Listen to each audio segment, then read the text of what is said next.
નમસ્કાર. ભારતની જનગણના 2027 માટેની આ ખાસ સમજૂતી પ્રસ્તુતિમાં સ્વાગત છે.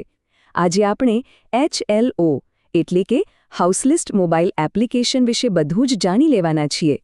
આપણે સૌ જાણીએ છીએ કે રાષ્ટ્રના ભવિષ્યના આયોજન માટે સચોટ ડેટા હોવો કેટલું જરૂરી છે, બરાબર ને?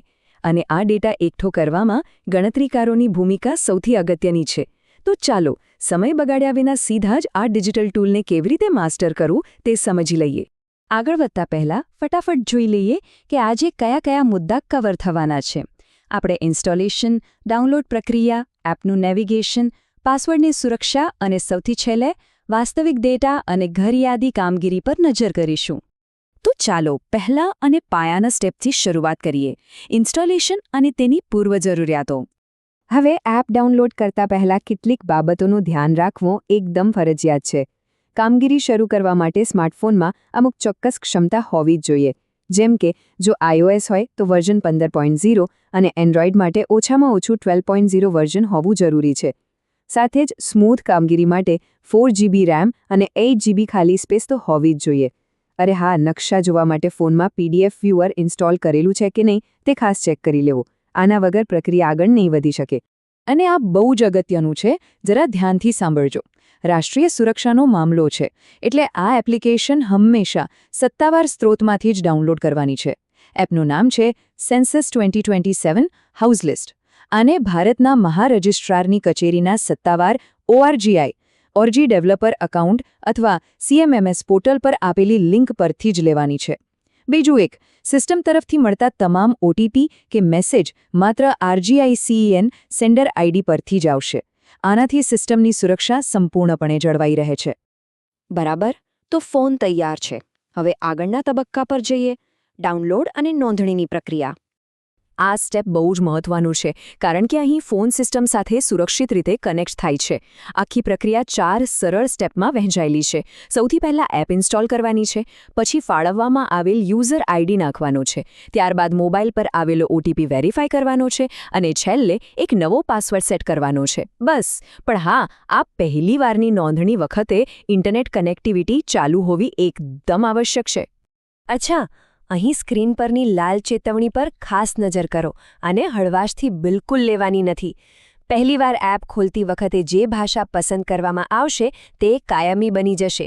કદાચ એપ ડિલીટ કરીને ફરી નાખવામાં આવે ને તો પણ તે ભાષા બદલી શકાશે નહીં. એટલે ભાષાની પસંદગી પૂરેપૂરા ધ્યાનથી અને સમજી વિચારીને જ કરવાની છે. એકવાર ભાષા ફાઇનલ થઈ જાય એટલે સિસ્ટમ તરત જ નોંધાયેલા નંબર પર એક OTP મોકલશે. સ્ક્રીન પર દેખાતી આ મુજબની વિન્ડોમાં એ OTP સાચો નાખવામાં આવશે, એટલે સીધું જ પાસવર્ડ બનાવવાનું ઓપ્શન ખુલી જશે. ચાલો, નોંધણી તો થઈ ગઈ. હવે રોજેરોજના ઉપયોગ માટેની બહુ જ રસપ્રદ બાબત જોઈએ, એપ નેવિગેશન અને પિન સેટિંગ. હવે રોજ ફિલ્ડમાં લાંબો પાસવર્ડ નાખવો કંટાળાજનક લાગી શકે છે, સાચું ને? એટલે જ પહેલીવાર લોગિન થતી વખતે એપ 4 આંકડાનો પિન સેટ કરવાનું કહેશે. આ પિન 2 વાર નાખવાનો છે. આનો સૌથી મોટો અને જોરદાર ફાયદો એ છે કે ફિલ્ડમાં કદાચ ઇન્ટરનેટ ન પણ હોય તોય આ પિન નખીને એપ ફટાફટ અનલોક કરી શકાશે. છે ને એકદમ સરળ અને ઝડપી? અને લોગિન થતાં જ સીધા આપણે આ શાનદાર ડેશબોર્ડ પર આવી જઈશું. અહીં રાજ્ય, જિલ્લો અને HLB નંબર જેવી ભૌગોલિક માહિતી દેખાશે. રસપ્રદ વાત એ છે કે આ બધી જ વિગતો નિમણૂક પત્રમાંથી જ સિસ્ટમે ઓટોમેટિક લઈ લીધી હોય છે. એટલે પૂરી ખાતરી રહે છે કે યોગ્ય વિસ્તારમાં જ કામગીરી થઈ રહી છે. ડાબી બાજુ ઉપર આ જે 3 લાઇન જોવા મળે છે ને એને હેમ્બર્ગર મેનુ કહેવાય છે. આની અંદર ઘણા બધા એડવાન્સ વિકલ્પો છુપાયેલા છે. અહીંથી રિફ્રેશ પર ક્લિક કરીને નવા SEIDs ડાઉનલોડ કરી શકાય છે, બ્લોકના નકશા જોઈ શકાય છે અને કામ પૂર્ણ થયા બાદ અહીંથી જ એકદમ સુરક્ષિત રીતે લોગઆઉટ પણ કરી શકાય છે. હવે વાત કરીએ સૌથી અગત્યના પાસાની, પાસવર્ડ અને તેની સુરક્ષા વ્યવસ્થા. જો ક્યારેય પાસવર્ડ ભૂલી જવાય તો ગભરાવાની કોઈ જરૂર નથી. લોગિન સ્ક્રીન પર જ પાસવર્ડ ભૂલી ગયા છો એવો ઓપ્શન આપેલો છે. ત્યાં માત્ર યુઝર ID નાખવાથી તરત નોંધાયેલા નંબર પર નવો OTP આવશે અને ત્યાંથી જ નવો પાસવર્ડ સેટ કરી શકાશે. એકદમ હેસલ ફ્રી. સુરક્ષા જાળવી રાખવા માટે સમયાંતરે પાસવર્ડ બદલતા રહેવું એ બહુ જ સારી ટેવ છે. એપમાં પાસવર્ડ બદલો સુવિધા આપેલી છે ખરી, પણ અહીં એક વાત ખાસ ધ્યાન રાખવાની છે. આ સુવિધાનો ઉપયોગ એ જ ફોનમાં થઈ શકશે જેની અંદર એપનું રજિસ્ટ્રેશન પહેલેથી થયેલું હોય. જો બીજા કોઈ ડિવાઇસમાંથી નવો પાસવર્ડ મેળવવો હોય તો પછી CMMS પોર્ટલ પર જ જવું પડશે. તો હવે આપણે આ સમજૂતીના સૌથી પાયાના અને મહત્વના તબક્કા તરફ આગળ વધી રહ્યા છીએ, જે છે ડેટા અને ઘરિયાદી કામગીરી. ફિલ્ડમાં કામ કરતી વખતે આ બે શબ્દો વચ્ચેનો ભેદ સમજવો બહુ જ જરૂરી છે. એક છે અપેક્ષિત મકાનોની સંખ્યા, જે નકશા મુજબ પહેલેથી સિસ્ટમમાં લોક હોય છે, એમાં કોઈ જ ફેરફાર કરી શકાતો નથી. પણ બીજું છે જનગણના ઘરોની સંખ્યા. આ સંખ્યા ફિલ્ડની વાસ્તવિક પરિસ્થિતિ પર આધાર રાખે છે, એટલે ગણતરીકાર પોતાની નજરે પરિસ્થિતિ જોઈને આમાં સુધારો કે વધારો કરી શકે છે. સ્ક્રીન પર દેખાતો આ ગ્રીડ ઇન્ટરફેસ જુઓ.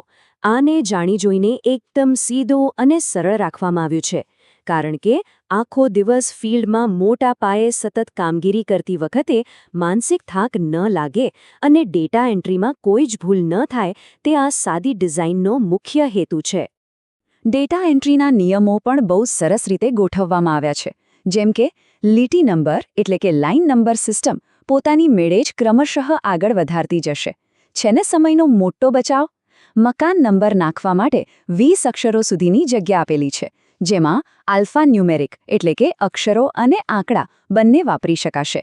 અને હા, બહુમાળી ઇમારતો કે એકથી વધુ ઘર ધરાવતા મકાનો માટે એક પુનરાવર્તન બટન પણ છે, જેના વિશે ચાલો આગળ વાત કરીએ. આ પુનરાવર્તન એટલે કે રિપીટ બટનની કાર્યક્ષમતા ખરેખર કમાલની છે.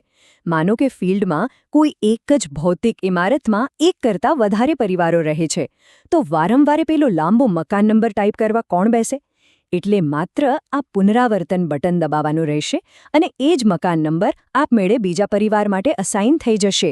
કામ એકદમ ઝડપી થઈ જશે. જનગણના ઘરનો નંબર 4 આંકડાનો હોય છે અને સિસ્ટમ પહેલા ઘર માટે હંમેશા 0001 એવો ડિફોલ્ટ નંબર આપી જ દે છે.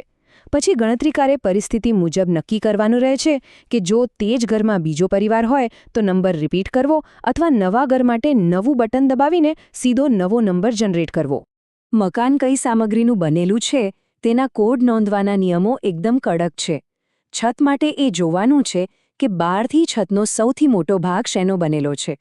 ઘરની અંદરની સીલિંગને તો બિલકુલ ધ્યાનમાં જ નથી લેવાની.